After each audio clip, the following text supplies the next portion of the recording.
और ये सब कुछ संरचना किसने बताई थी बच्चा? फ्रेडरिक सैंगर ने। इसीलिए उन्हें क्या कहते हैं? फाउंडर या खोजकर्ता। हाँ, जन्मदाता, खोजकर्ता कहना ज्यादा अच्छा रहेगा, जन्मदाता कहने में थोड़ा सा अटपटा सा लग रहा है। चलिए हम क्या पढ़ने जा रहे हैं? इंसुलिन। और वो भी इंसुलिन में भी क्या पढ़ने जा रहे हैं बच्चा? इसकी संरचना। ठीक है, बस तुरंत कॉपी वॉपी रख दीजिए, इधर ध्यान दीजिए। सबसे पहला बात कि जो आपका इंसुलिन होता है बच्चा, ये इंसुलिन बना होता है 3 पॉलीपेप्टाइड से। ठीक है, अब ये पॉलीपेप्टाइड क्या है तो बच्चा याद रखना, ये पॉलीपेप्टाइड क्या है? अमीनो अम्ल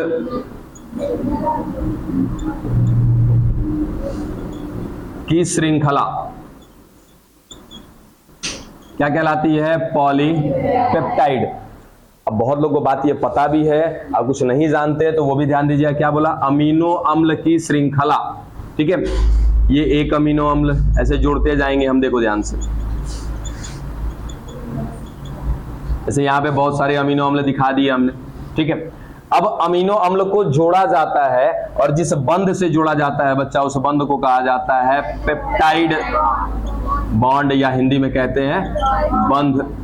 ठीक है, यानी कि सीधा सीधा ये 2 अमीनो अम्ल के बीच में जो ये बंध आ रहा है, इसी बंध का नाम है क्या? पेप्टाइड बॉन्ड या बंध। फिर इसके बीच में बनेगा पेप्टाइड बॉन्ड, यहां भी ऐसे करते करते सभी अमीनो अम्ल के बीच में क्या बन जाएगा? पेप्टाइड बंध। ठीक है, अब एक के बीच में मिल रहा था तो क्या बोला था? पेप्टाइड। और सभी के बीच में मिल रहा है तो क्या कहेंगे? पॉलीपेप्टाइड। पॉली माने क्या होता है? समूह या बहुत सारे।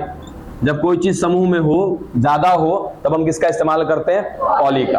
और जब सिंगल था तो क्या बोला है? Only for peptide. और जब बहुत सारे अमीनो अम्ल के बीच में बहुत सारा पेप्टाइड बंध मिल रहा है तो क्या कहेंगे? पॉलीपेप्टाइड। ठीक है, अब बात क्या मालूम चली कि हमने क्या बोला कि जो इंसुलिन है ये बना है 3 पॉलीपेप्टाइड से। जैसे एक ये पॉलीपेप्टाइड हो गया, ठीक है, ऐसे ही कोई एक और पॉलीपेप्टाइड होगा। कितने हो गए पॉलीपेप्टाइड? 2। फिर एक और पॉलीपेप्टाइड होगा। कुल मिला जुलाकर कितने हो गए बच्चा? 3 पॉलीपेप्टाइड। और ये तीनों पॉलीपेप्टाइड क्या है? आपस में जुड़े हुए, यानी कि कुछ इस तरह की संरचना होगी। किसकी बच्चा? ये इंसुलिन की। अभी बात करेंगे कैसा होगा। जस्ट एक बात हमने क्या समझा कि 3 पॉलीपेप्टाइड से मिलकर के बना है हमारा इंसुलिन। ठीक है, इस पॉलीपेप्टाइड का मतलब क्या है कि अमीनो अम्ल की श्रृंखला। कितने अमीनो अम्ल की श्रृंखला? 3 अमीनो अम्ल की श्रृंखला।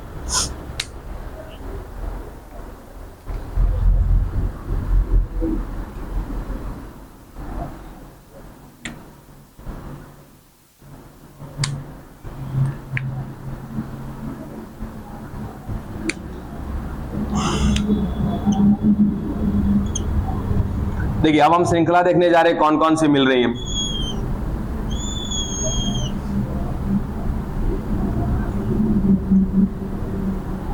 सबसे पहला ए पॉलीपेप्टाइड, शॉर्ट में लिख रहे हैं। ठीक है, ध्यान रखिएगा, इसका नाम है ए। ठीक है, अब पॉलीपेप्टाइड मतलब क्या? यहीं पे लिख रखा है कि पॉलीपेप्टाइड मतलब क्या? अमीनो अम्ल की श्रृंखला। यानी कि ये एक अमीनो अम्ल की श्रृंखला है जिसका नाम है क्या? ए। अब पूरा नाम क्या कह दिया? ए पॉलीपेप्टाइड। ठीक है, अब सवाल आएगा कि श्रीमान इसमें तो कोई अमीनो अम्ल दिख नहीं रहा। ठीक है, तो अब उतना ज्यादा बना नहीं सकते हैं, बस सीधा सीधा याद रखिएगा कि ए पॉलीपेप्टाइड जो होता है ये बच्चा बना होता है 21 अमीनो एसिड से। यानी कि इसमें छोटे छोटे करके कितने अमीनो एसिड होंगे? 21। ठीक है, 21। दूसरा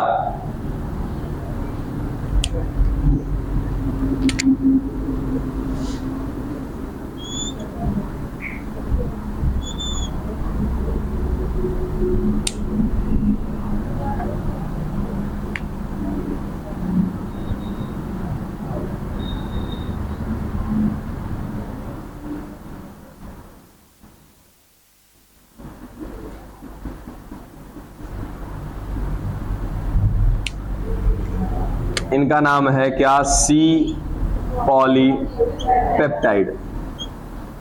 ठीक है, ए के बाद रखिए, ध्यान रखिए क्या आता है, सी। ए हो गया और दूसरा कौन, सी। यहां भी सेम सवाल, कितने अमीनो अम्ल होंगे, यहाँ पे 33 अमीनो एसिड।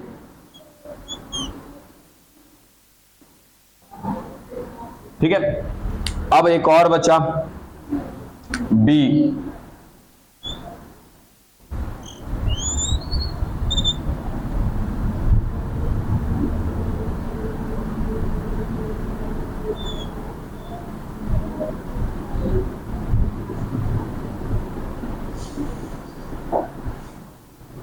इसका नाम है क्या, बी पॉलीपेप्टाइड। और ये बी पॉलीपेप्टाइड बना है बाबू 30 अमीनो एसिड से। ठीक है, ये पूरी संरचना है किसकी, एक आपके इंसुलिन की। ठीक है, यानी कि हम ऐसा कह सकते हैं कि जो हमारा इंसुलिन है वो टोटल कितने से, जरा देखो तो 21, 33 और 30, कितना हो गया जी, 30, 30, 60, 3, 63 और इधर 84 हो गया टोटल ना। चलो 84 अमीनो एसिड। बोलो क्या संरचना में किसी को समस्या आ रही है? एकदम सिंपल सा है कि भाई इंसुलिन क्या है, तो इंसुलिन आपको जाहिर सी बात है पता है कि क्या है बाबू, ये हार्मोन है। ठीक है, डिटेल में यदि बात करें तो इंसुलिन क्या हो गया, हार्मोन। कल ही देख चुके हैं हम लोग। हार्मोन जो होता है क्या होता है, एक प्रकार का प्रोटीन होता है, और प्रोटीन जो होगा बाबू वो किससे बना होता है, पॉलीपेप्टाइड से बना होता है। तो ये जो प्रोटीन है, कौन सा प्रोटीन, इंसुलिन प्रोटीन जो है, ये कितने पॉलीपेप्टाइड से बना है, 3। कल ही बात किया था कि जो आपका प्रोटीन होगा वो एक पॉलीपेप्टाइड या फिर उससे ज्यादा पॉलीपेप्टाइड से भी मिलकर बना हो सकता है। उसी प्रकार से इंसुलिन हार्मोन है, बना किससे, प्रोटीन से। प्रोटीन किससे बना, पॉलीपेप्टाइड से। तो ये इंसुलिन वाला जो प्रोटीन है ये कितने पॉलीपेप्टाइड से मिलकर के बना है, 3। कौन कौन सा, ए बी सी कह लो या ए सी बी कह लो, जैसे आपको ध्यान में रखना है।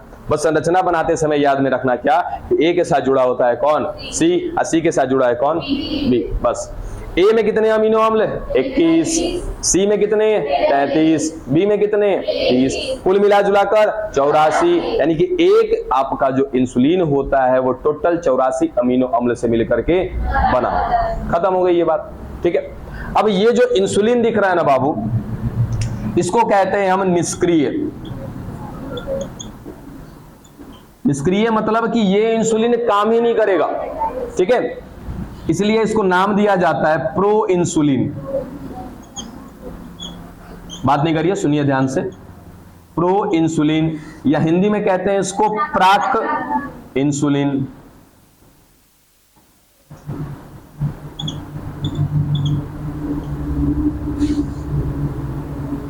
ठीक है, देखो अभी ये निष्क्रिय अवस्था में है, काम कर सकता है। ठीक है, यानी कि हमारे बॉडी में कहां पर, अग्नाशय में, अग्नाशय के कौन से भाग में, उस 1% भाग में जो कैसा काम करता है, अंतःस्रावी की तरह कार्य करता है। उस अंतःस्रावी वाले भाग में एक कोशिका मिलती है, क्या बच्चा, बीटा कोशिका। उस बीटा कोशिका में कुछ डीएनए पाया जाता है। कौन सा डीएनए या फिर कौन सा जीन, आई जीन। वो आई जीन क्या बनाता है, इंसुलिन बनाता है। अब जीन कैसे इंसुलिन बना सकता है, जीन तो प्रोटीन बनाता है। कैसे प्रोटीन बनाता है, तो जो डीएनए का जीन होगा पहले क्या करेगा, अनुलेखन क्या बनेगा, आरएनए। उस आरएनए का क्या होगा, अनुवादन, क्या बनेगा, प्रोटीन। प्रोटीन के रूप में क्या बनता है, अमीनो अम्ल। फिर उस अमीनो अम्ल को श्रृंखला में जोड़ा जाता है तो क्या बनता है आपका, पॉलीपेप्टाइड। फिर डिपेंड करता है कि वो प्रोटीन कितने पॉलीपेप्टाइड से बना है, तो बाबू क्या है ये, इंसुलिन। कितने पॉलीपेप्टाइड से, 3। कौन कौन, ए बी और सी। ए में कितने, 21, बी में कितने, 30।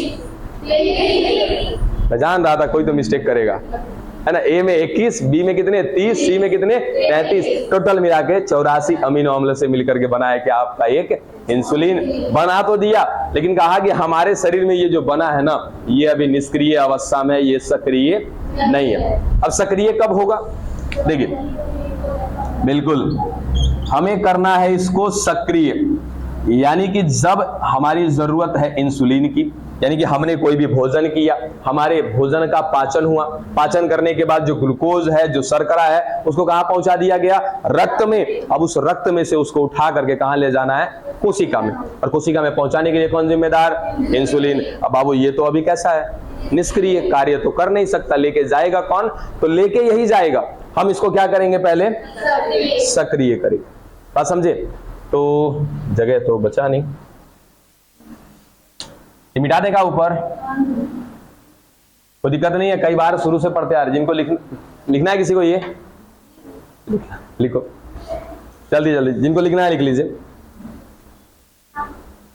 पिक्चर तो आपके बुक में है, ये है, आराम से पिक्चर बुक से बनाइए,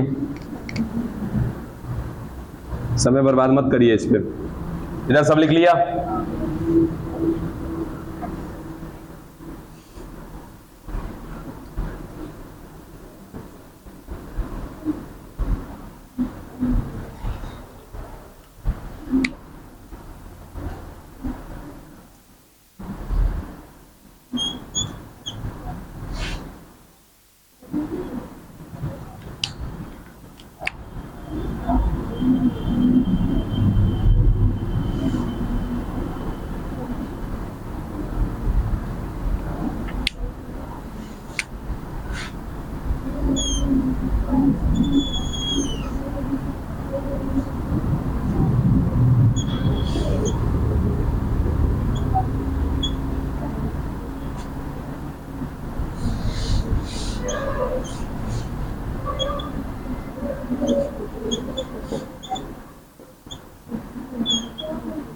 चलिए देखिए, अभी क्या बोला कि ये हो गया हमारा प्रो इंसुलिन, जो कि कार्य नहीं कर सकता। ठीक है, क्यों कार्य नहीं कर सकता बच्चा? क्योंकि ये क्या है, अभी निष्क्रिय है। हमको इसे क्या करना है, सक्रिय करना है। ठीक है, और एक बात कि जब हमारे शरीर में इंसुलिन बनता है तो इसी अवस्था में बनता है, यानी कि निष्क्रिय रूप में बनता है, जिसको नाम दिया जाता है या तो प्रो इंसुलिन या तो कहते हैं हिंदी में प्राक इंसुलिन। ठीक है, चलो अब इसको हमको क्या करना है, सक्रिय करना है। सक्रिय करने के लिए कुछ नहीं है, बस खाली एक स्टेप याद रखिएगा कि ये कौन है आपका सी पॉलीपेप्टाइड। हमें क्या करना है कि सी पॉलीपेप्टाइड को हटा देना है। ठीक है, हटाना है सी पॉलीपेप्टाइड को। हालांकि ये हमारे बॉडी में होता है तो ये सब कुछ ऑटोमेटिकली होता है, कहीं ना कहीं कुछ रसायनों के द्वारा निर्धारण होता है इनका। तो अगले सीन में हमें क्या दिखाई देगा बाबू कि ये रहा हमारा ए पॉलीपेप्टाइड, ठीक है, और ये हो गया कौन आपका बी पॉलीपेप्टाइड। यहां से किसको हटा दिया गया, सी पॉलीपेप्टाइड को हटा दिया गया, और उसके बाद इनको जोड़ दिया जाता है डाइसल्फाइड बॉन्ड से। ये रहा आपका ए पॉलीपेप्टाइड, दूसरा है ये कौन बी पॉलीपेप्टाइड, और इन दोनों के बीच में आ जाता है एक बंध, और उस बंध का नाम है क्या, डाइसल्फाइड बॉन्ड या बंध।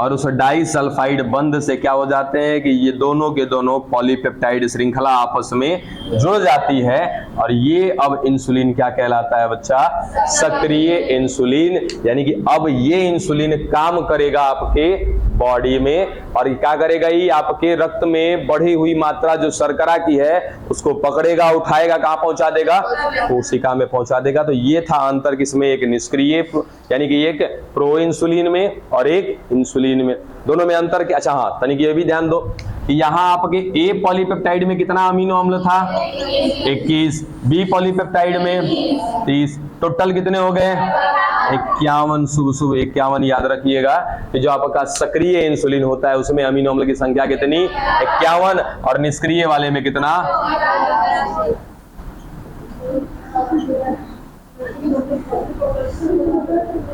क्या हो गया जी, क्या बात, तो हंसी किस बात पे आ रही है। ठीक है, अभी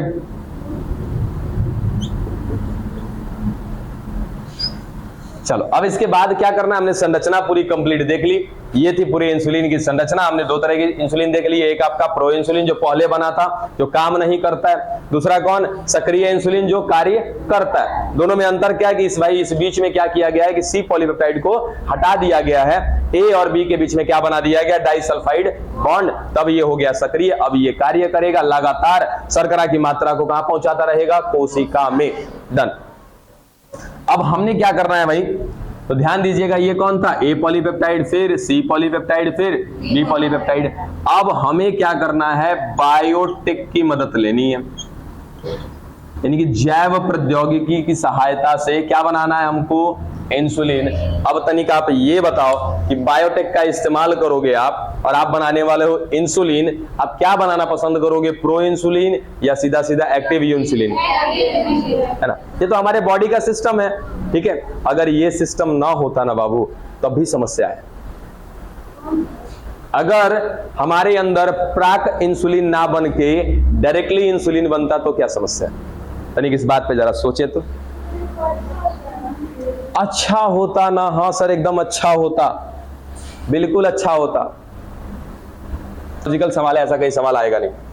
चलिए आगे समझे हम लोग जरा, यहां तक की बात बिल्कुल समझ में आ गई है, कोई दिक्कत नहीं है। अब देखना बच्चा आगे हम क्या करना चाहते हैं, बायोटेक की मदद से बनाना चाहते हैं। तो बायोटेक में आपने कहा कि सर हमें ये नहीं चाहिए, एक्टिव वाला चाहिए। क्यों, क्योंकि इसको निकालेंगे, सॉरी इसको बनाएंगे कहां हम, बाहर बनाने के बाद इसका प्यूरिफिकेशन करेंगे, टेस्टिंग वगैरह कर दिया, फिर इसको इंजेक्शन के रूप में डायरेक्टली किसी मनुष्य को दिया जा सकता है। तो बच्चा ये बताओ, किसी मनुष्य को यदि आप देने वाले हो तो क्या वो मनुष्य बीमार होगा, परेशान होगा, डायबिटिक पेशेंट होगा, तब ना आप उसको दोगे, ठीक है। अब ऑलरेडी उसके अंदर शुगर का लेवल बढ़ा हुआ है, तो आप ये बताइए कि आप वहां प्रो इंसुलिन डालना चाहेंगे कि इंसुलिन, है ना। उसके अंदर ऑलरेडी तो शुगर का लेवल बढ़ा हुआ है, आप डालोगे प्रो इंसुलिन, ठीक है। तो बाबू प्रो इंसुलिन आपने बनाया है, आपके बॉडी ने नहीं बनाया।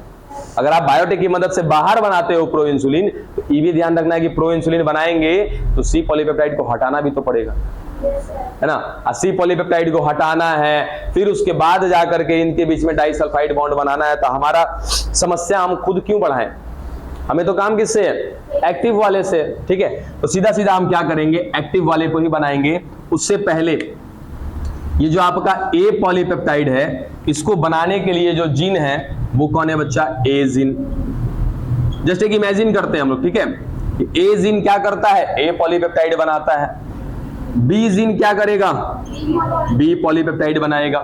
सी जीन क्या करेगा, सी पॉलीपेप्टाइड बनाएगा, ठीक है।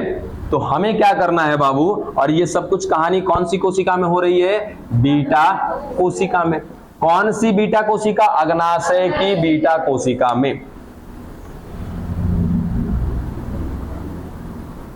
अब बायोटेक की कहानी सभी को याद होगी लगभग, कि करते क्या है हम लोग, कि भाई अपने वांछित जीन को उठाएंगे, वाहक में डाल दिया जाएगा, उस वाहक को कहां डाल दिया जाएगा, परपोषी में, ठीक है। अब देखो क्या कर रहे हैं, तो हमने क्या बनाना है, ए पॉलीपेप्टाइड, और क्या बनाना है, बी पॉलीपेप्टाइड। और ध्यान इसका रखना है कि ए पॉलीपेप्टाइड में कितने अमीनो अम्ल होने चाहिए, 21 अमीनो अम्ल होने चाहिए, और बी में कितने होने चाहिए, 30 अमीनो अम्ल होने चाहिए, ठीक है। देखिए अब ये हमें पता चल गया है कि जो ए पॉलीपेप्टाइड है वो बनाने वाला कौन है, ए जीन। बी पॉलीपेप्टाइड को बनाने वाला बी जीन। अब ये ना कहिएगा सर कैसे पता चला, बच्चा ये वैज्ञानिकों का काम है, और साथ ही साथ कहीं ना कहीं हमारे पास मेगा प्रोजेक्ट है। याद है मेगा प्रोजेक्ट के बारे में कई बार बात बता रखा है ना। मेगा प्रोजेक्ट एक ऐसी प्रोजेक्ट है जो कि बहुत बड़ी है, ठीक है। उसके साथ साथ उसमें मानव जीनोम के एक एक गुणसूत्र, एक एक डीएनए, एक एक जीन का जिक्र किया गया है कि कौन सा जीन कहां पर मिलता है, क्या कार्य करता है। तो वो सब लेबोरेटरी में कहीं ना कहीं जांच पड़ताल करने के बाद साइंटिस्ट लोगों ने पता लगा लिया कि जो ए पॉलीपेप्टाइड है वो ए जीन बना रहा है, बी पॉलीपेप्टाइड बी जीन बना रहा है, और हमें तो यही दोनों के दोनों बनाने हैं ना, ठीक है। तो हम क्या करेंगे कि किसी मानव के शरीर से, अब कौन सा मानव, ऐसा मानव जिसका बीटा कोशिका कार्य कर रहा है। बीटा कोशिका कार्य कर रहा है मतलब कि इस बीटा कोशिका में उपस्थित जो उसके जीन है, कौन से जीन, इंसुलिन बनाने वाले आई जीन जो है वो कार्य कर रहे हैं। अब यदि कार्य कर रहे हैं तो हम उसके जीन को निकाल सकते हैं, और उसके जीन को निकाल लेंगे, और निकालने के बाद क्या करेंगे, फिर वाहक का प्रयोग करेंगे। चलिए, तो हमने क्या कर लिया, इस ए पॉलीपेप्टाइड को बनाने वाला जो ए जीन था, इस ए जीन को हमने निकाल लिया। साथ ही साथ बी पॉलीपेप्टाइड को बनाने वाला जो बी जीन है, इस बी जीन को भी निकाल लिया। ये रहा आपका ए जीन और ये बी जीन, दोनों को निकाल लिया।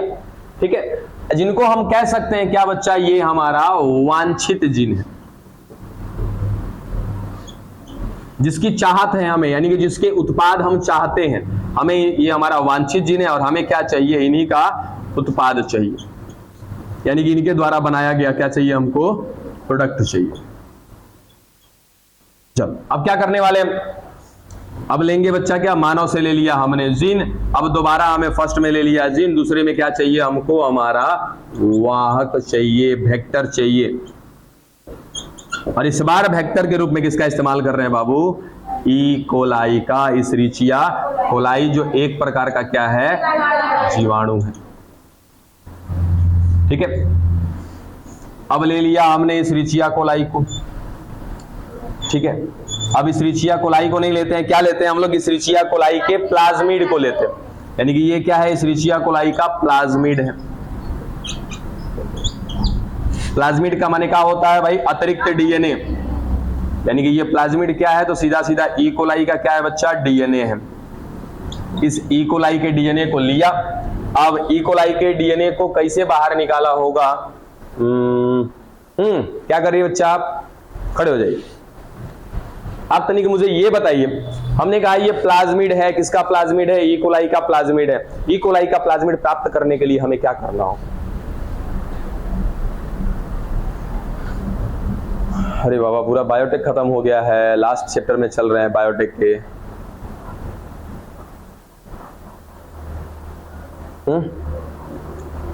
किसी का यदि हमें डीएनए प्राप्त करना होता है तो सबसे पहली प्रक्रिया क्या करते हैं, लाइसिंग करते हैं। वेरी गुड, क्या करते हैं बच्चा, लाइसिंग। हमें हमारा वांछित जीन प्राप्त करना था तब भी करेंगे लाइसिंग। इस बैक्टीरिया का प्लाज्मिड हमें प्राप्त करना है, क्या एक प्रकार का डीएनए, इसके लिए भी क्या करेंगे, लाइसिंग। हमें बस ध्यान ये देना होगा कि भाई इसके पूरे शरीर को खत्म कर देंगे, हमें क्या चाहिए, डीएनए।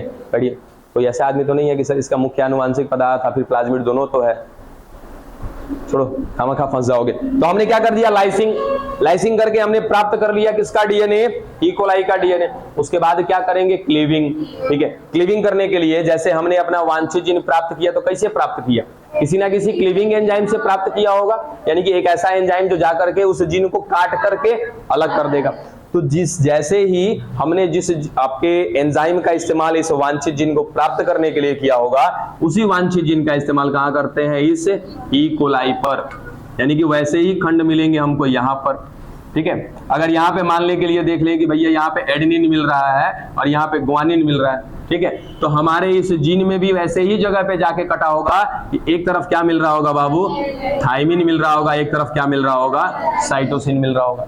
बात समझे, क्यों, क्योंकि सेम एंजाइम का इस्तेमाल करके काटते हैं। हालांकि ऐसा कभी होता नहीं है ना, चिपचिपे सिरे अलग तरीके से बनते हैं, बस सिंपली समझाने के लिए ले लिया। तो पहले हमने लिया क्या, वेक्टर 1 ले लेते हैं इसको।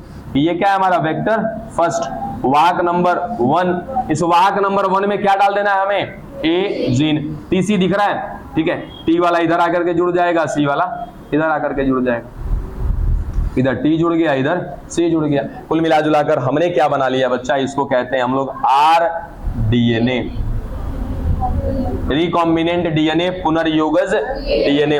अब आर डीएनए प्राप्त कर लिया, फिर इसको कहां डाल देंगे हम लोग, परपोसी में। अच्छा ये बताओ कि तनी इंसुलिन बनाने के लिए परपोसी किसका इस्तेमाल करते हैं, परपोसी के रूप में किसका इस्तेमाल करते हैं,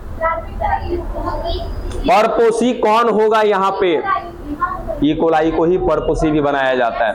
ई कोलाई का ही प्लाज्मिड यूज भी करते हैं और उसी ई कोलाई में फिर वापस डाल भी देते हैं। देखो पहले क्या है, ये एक बैक्टीरिया, ठीक है, इसके अंदर मिल रहा है इसका मुख्य आनुवांशिक पदार्थ, और कौन मिल रहा था, प्लाज्मिड। हमने क्या किया, इस प्लाज्मिड को निकाला पहले बाहर, लो भाई बाहर निकाल दिया, चला गया बाहर। फिर क्या कर दिया हमने, इसके एक छोटे से खंड को काट करके अलग कर दिया, वहां पे जोड़ दिया क्या हमने, अपना जीन। कौन सा जीन, ए जीन। फिर इसको क्या करेंगे, वापस डाल देंगे इसके अंदर। अब वापस अंदर डालेंगे तो कुछ ऐसी स्थिति आएगी क्या,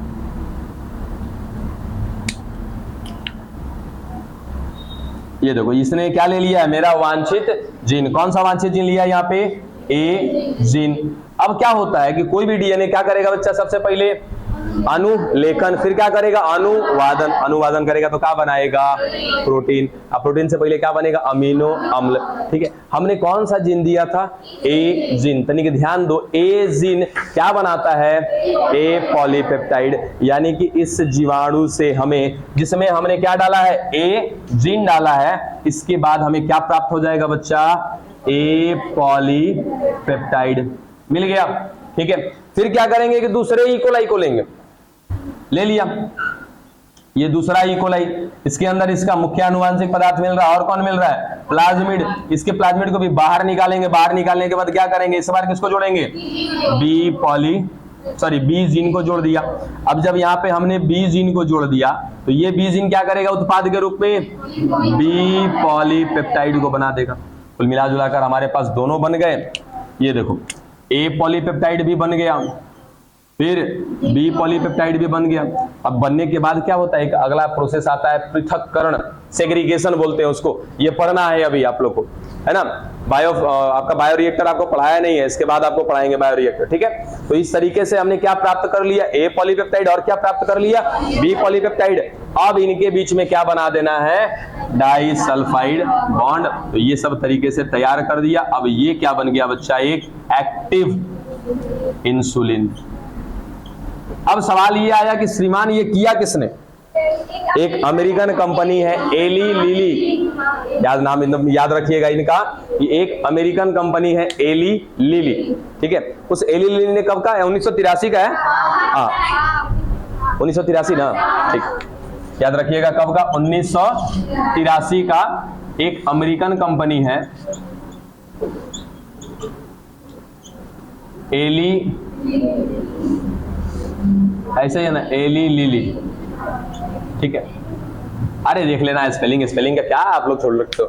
ठीक है, तो एक अमेरिकन कंपनी एली लिली ने 1983 में क्या किया था, कुछ ऐसे ही आपके, मान लीजिए कि ये जो हम प्रोजेक्ट पढ़ रहे हैं किसका पढ़ रहे हैं, एली लिली का पढ़ रहे हैं। ठीक है, तो एली लिली ने क्या लिया, दो इकोलाई, उन दोनों का क्या निकाला, प्लाज्मिड। दोनों प्लाज्मिड में क्या किया, एक एक करके ए जीन और फिर क्या डाला, बी जीन। फिर उसको वापस डाल दिया उसी जीवाणु में। अब ये जीवाणु क्या करेगा, अपना उत्पाद तो बनाएगा ही बनाएगा, अपने साथ साथ हमने अपना जीन डाल दिया है, इस जीन का भी उत्पाद बनेगा। इस जीन का उत्पाद क्या है, ए पॉलीपेप्टाइड, और इस जीन का उत्पाद क्या है, बी पॉलीपेप्टाइड। अंततः हमें दोनों के दोनों पॉलीपेप्टाइड प्राप्त हो जाएंगे। ठीक है, और दोनों के बीच में क्या बनवा देंगे, डाइसल्फाइड बॉन्ड। अब ये बात ना थोड़ी सी गुप्त रखी गई है। क्या गुप्त रखी गई है कि यहाँ पे पॉलीपेप्टाइड कैसे बनवाते हैं, क्या बोलिए, हाँ पहले इसको मतलब अलग करते हैं सी से, तो ये डाइसल्फाइड बॉन्ड द्वारा जुड़ा होता है। तो हम लोग ऐसा नहीं करेंगे कि डायरेक्ट ए बी को प्लाज्मिड में स्थानांतरित करके अलग, किसको किसको, मतलब ए बी उत्पाद को ही डाल दोगे आप प्लाज्मिड में, नहीं मतलब जैसे आप अलग अलग करके से ए और बी डाल रहे हैं ना, हाँ, तो वो मतलब पहले से ही जुड़ा रहता है डाइसल्फाइड बॉन्ड, तो एक साथ नहीं। मैं क्या डाल रहा हूँ, उत्पाद डाल रहा हूँ कि जीन डाल रहा हूँ, क्या। अच्छा तनिक आप ठहर जाइए, क्वेश्चन समझिए, आते हैं आपके ऊपर वापस। क्या यहाँ तक की बात समझ में आ गई बाबू। अब यहाँ पे हमने क्या बोला कि ये जो डाइसल्फाइड बॉन्ड बनाने वाली बात है ना, इसको रखा है गुप्त। किसने गुप्त रखा है, एली लिली ने। अब सोचो कि आप कोई कंपनी हो, आप कोई प्रोडक्ट बना रहे हो, और आप अपनी सारी बातों को अगर मार्केट में बता दोगे तो क्या लगता है कि दूसरे लोग भी वही काम करने लगेंगे, नहीं करने लगेंगे।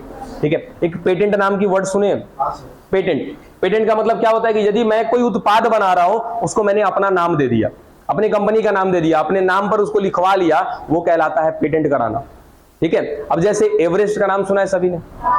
अब एवरेस्ट जो मसाला है, जो कंपनी है वही बनाती है, उस एवरेस्ट के नाम से कोई और नहीं बना सकता। समझे, इसको कहा जाता है पेटेंट कराना, कि कोई प्रोडक्ट हमने अपने नाम पर लिखवा लिया है, ये मेरा प्रोडक्ट है, इसको मेरे अलावा कोई नहीं बना सकता। और यदि मैं अपने सारे फॉर्मूला यदि मार्केट में शेयर कर दूंगा तो दूसरी कंपनियां भी क्या करेंगी, ये बनाना शुरू कर देंगी। ठीक है, इसीलिए इस बात को गुप्त रखा गया है कि ये बीच में डाइसल्फाइड बॉन्ड कैसे आया। बात समझ में आया। अब बताइए आप क्या कहना चाह रहे हैं।